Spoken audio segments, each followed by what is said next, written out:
Blake and Brent, how you doing today? We're doing good right here at the third phase of Moon Base.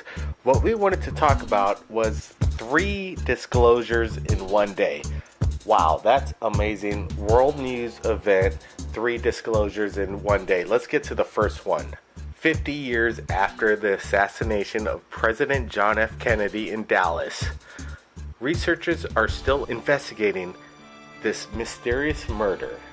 So, now there are some unsealed files that are not coming out right now after many years after the JFK assassination. What are they trying to hide? Did Oswald do it? Why are they still keeping secrets? It should have been out already 40 years ago. You know, you're absolutely correct there. And there are several times where there's a court order that will bind documents to be hidden for 50 years. For instance, Elvis Presley's documents are going to be released soon, 50 years after his death.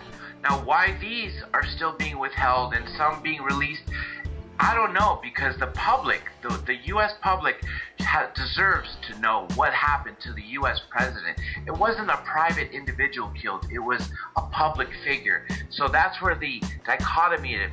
But the fact that they disclosed something, and something new, is what makes this an important fact. Isn't that right?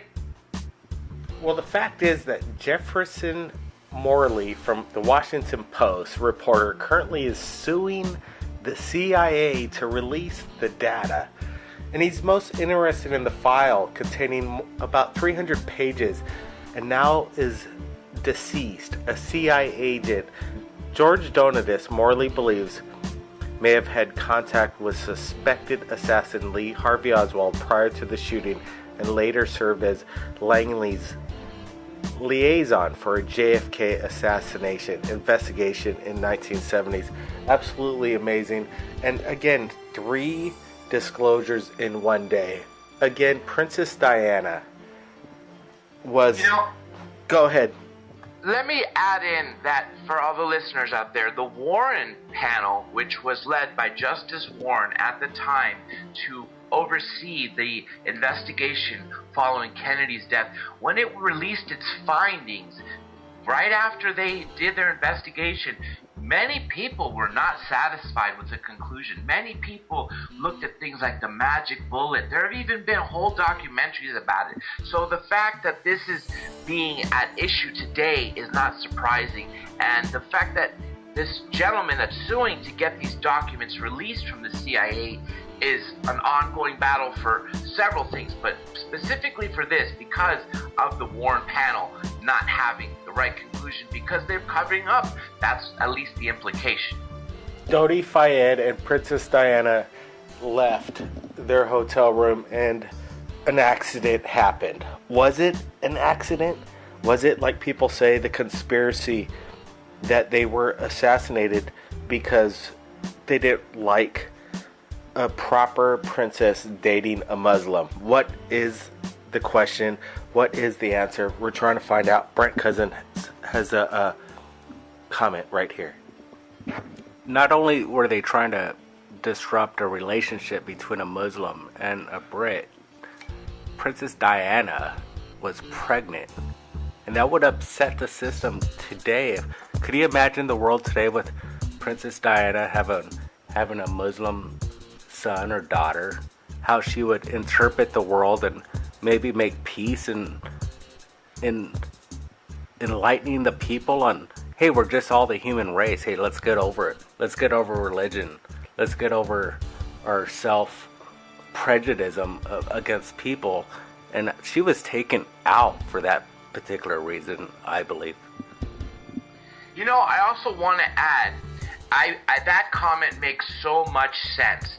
And this is ironic. When I was actually in the UK in 2006, there was another inquisition over Diana's death, led by the father of the man she was dating, who happens to be was the heir to one of the largest fortunes in the UK, with one of the largest stores chains there.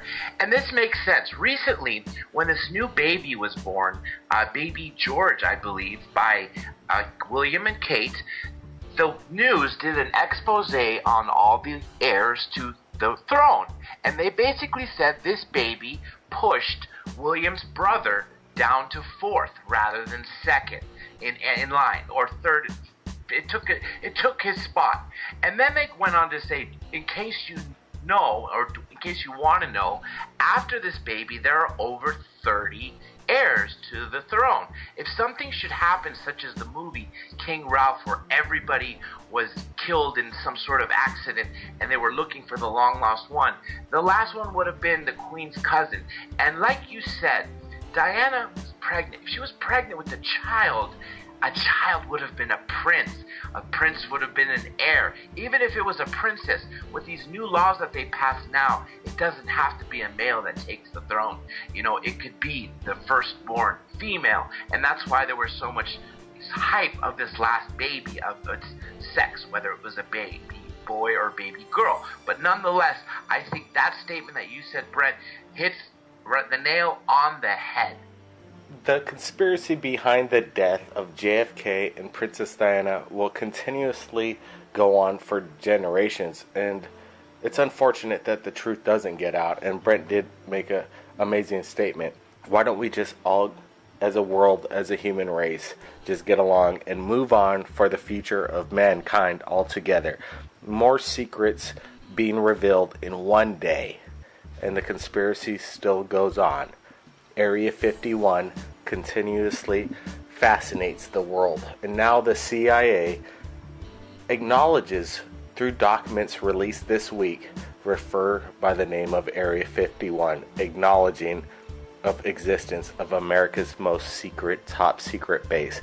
Now, again, 3 disclosures in one day. What's happening in the world? I think the government is starting to backtrack, and they're putting it out before Snowden releases it, WikiLeaks releases it, Third Phase of Moon releases it.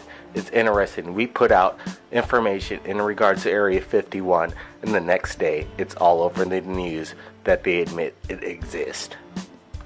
You know, it's not a dispute of whether alternative media such as YouTube and channels such as Third Phase of Moon are having a huge impact around the world, and that's just evidenced by all the millions, I think it's over 70 million views right now of the videos, which goes to show that the interest in the people out there. Now, the Area 51 being released is a huge thing, although the government a few years ago acknowledged, that was the key word, acknowledged a secret installation, a military installation in that location without releasing its name. This time they officially said yes, it's Area 51 and it's a super secret military base, Air Force base, so much so that the U.S. Air Force released a statement saying they will not release any details on what goes on there. I think this is one of the biggest things, and here's why. In 1989, Bob Lazar came forward with his story of working at S4 on Area 51 on back-engineered alien technology. And he also claims to have seen an alien. This was also evidenced by another man, Dr. Dan Burrish. But back with Bob Lazar, when he got fired from his job for basically telling his friends, he had a lawsuit because he signed a 10-year imprisonment and $10,000 fine document, which was standard for military secrets at the time. And he went to court to prove his employment, and the court, he could not prove it because they would not accept the existence of the base. Recently, though, there have been several men that were hurt because of the toxic fumes that came out of the base. And apparently they said they dug football field-sized trenches, poured all their exotic chemicals, parts, and poured jet fuel on them and burned them when they didn't want these things thrown in the trash and, received by the Soviets or whatever was being looked on. And the people that were around these toxic fumes that were emanating from this inferno were all sick, and there's been an ongoing lawsuit. And that was actually one of the big things quoted in CBS because of the release of the Area 51. But like you said, what's happening? 3 major conspiracies that were always going on for years, all of a sudden now are coming to a somewhat of a close. This comes something David Wilcock recently said of, he believes that the fall of the Illuminati is starting to fall. And, you know, I'm not a prediction kind of guy at all, and I know third phase of the moon is not too, but this is very coincidental, at least, to the very least. Wouldn't you say? I would say during the Vietnam era and Agent Orange, they try to keep this a secret. It finally got out. Veterans got what they deserved, and now they have settled in their own way. And unfortunately, the people that worked at Area 51 may be going down the same path of trying to be compensated for the poisoning that they've gone through over there at Area 51, besides what else was what's going on. And as we mentioned right here at Third Phase of Moon, the congressman, the president, Third Phase of Moon, we want to get on location on Third Phase of Moon within the base and see what's going on. Dr. J. Andy Elias, I really appreciate you being here, and we're going to continuously update right here at Third Phase of Moon. That's right, Blake. Thank you again. And if anybody out there has captured anything amazing in regards to UFOs or drones, inside information, you could contact Third Phase of Moon via Skype or Facebook. My name's Blake Cousins, and we'll see everybody again next time.